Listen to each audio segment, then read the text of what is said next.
Welcome back to Sex Talk. I'm Jamila Dawson. And I'm Moushumi Ghose. It's great to be back, and today we are talking about social media stuff, right?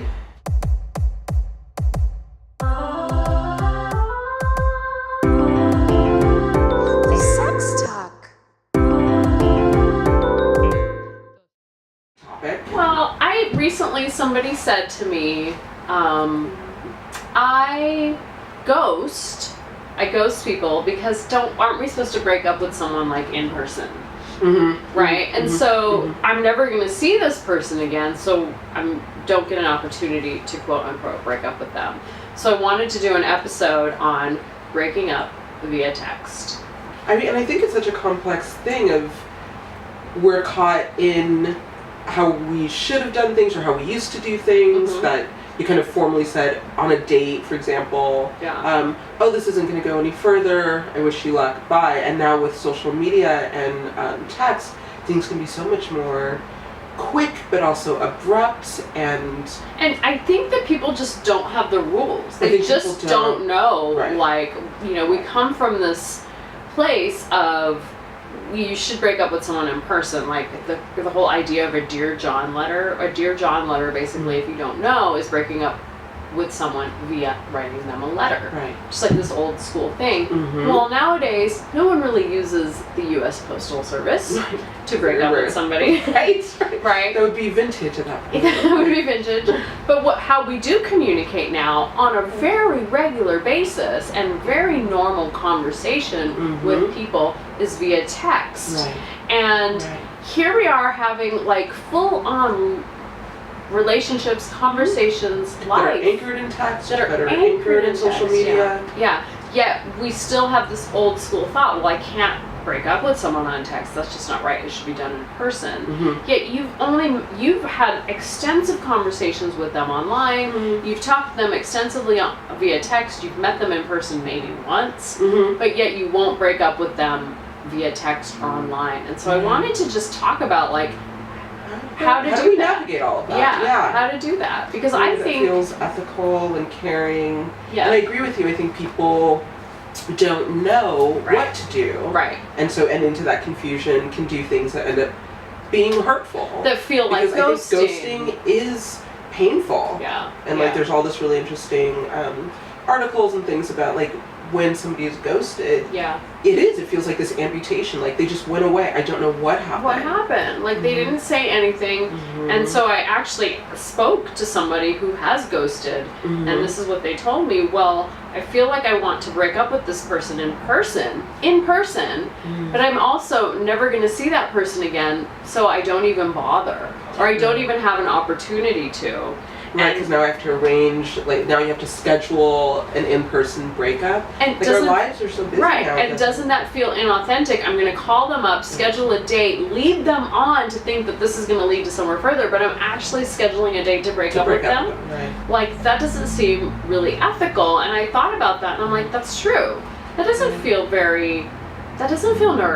That doesn't feel supportive, like, oh, yay, they called me, and they invited me to dinner, but it's really to break up with me. Right. So that can feel awkward, to say the least. So I think that there is definitely a way where we can tell somebody that even if we've only seen them once in person, somebody that we've been having an interaction with, that, hey, it's not going to work out. Right. I'm not interested, or I'm moving on. Right. I'm going to date. I don't think this is a match, but I wish you well. Yeah. Because that I would like more in the culture is that we do put language to things, that we do use our words, be human with another human, and say what's happening for us. Yeah. And the person shouldn't be abusive, because I do see that and I've experienced that myself when I've over dating apps said, oh, I'm not interested in pursuing this further and I wish you well, and then I've gotten a torrent of abuse back. That is not okay. We're not okay with that.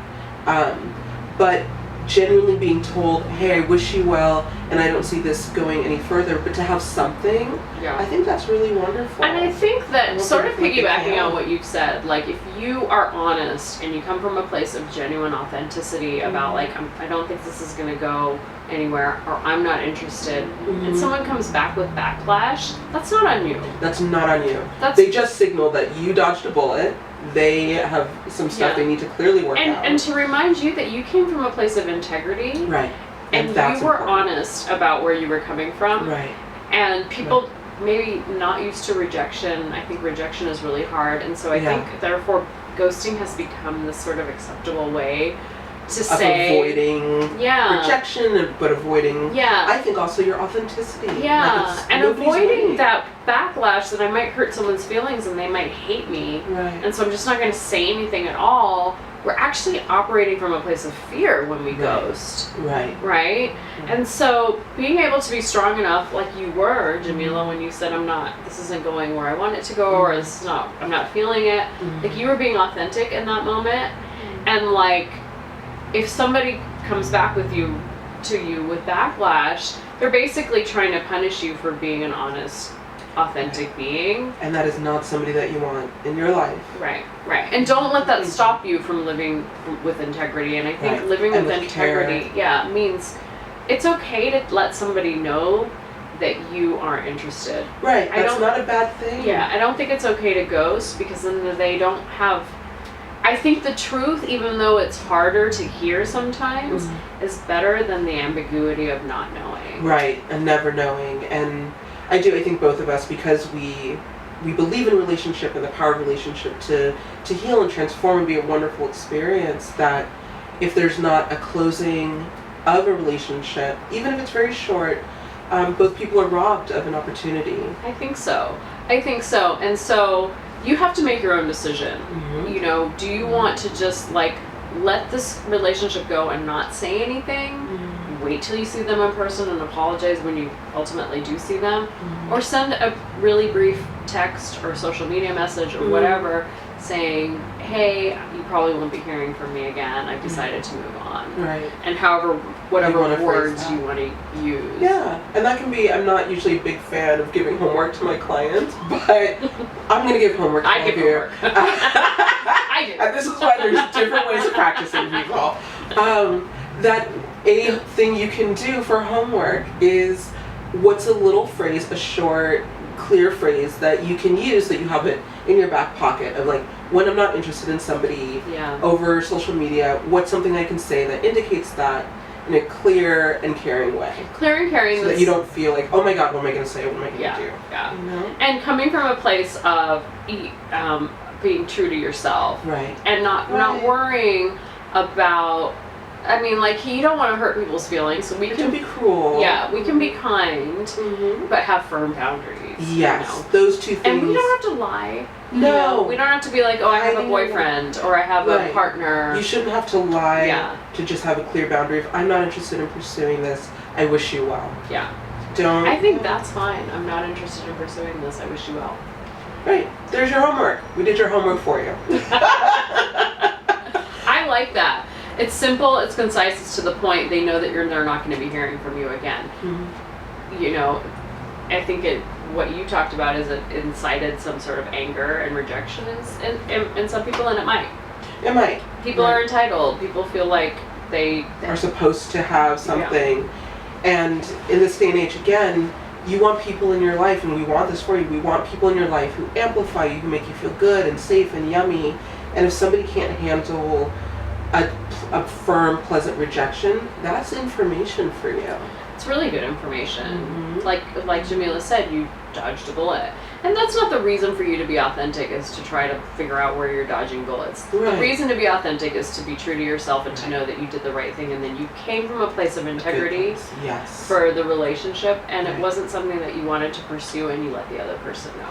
And there it is. Authenticity is a beautiful thing, and integrity in the truest sense of the word. Yeah, and don't hesitate. Like, don't be afraid to break up via text or social media, because that is how we communicate today. That is the future. That's today and the future. So live in it. Right. Let's rewrite new rules. Yeah. Right? If you're going on Tinder, if you're going on Grindr, if you're meeting people on apps, you should be able to also be breaking up with them on apps. Right. Right. So we wish you luck, because it's not easy out there, but it can be amazing. Yeah. Dating is fun. Yeah. But, you know, you can come from a place of integrity, and I think that's what we call ethical dating. Ethical dating, folks. Yeah. Let's do it. Yeah. Yeah. I'm all about it. All right, we'll see you next time. So glad you could join us today. Bye. Sex talk. Sex talk. Bye.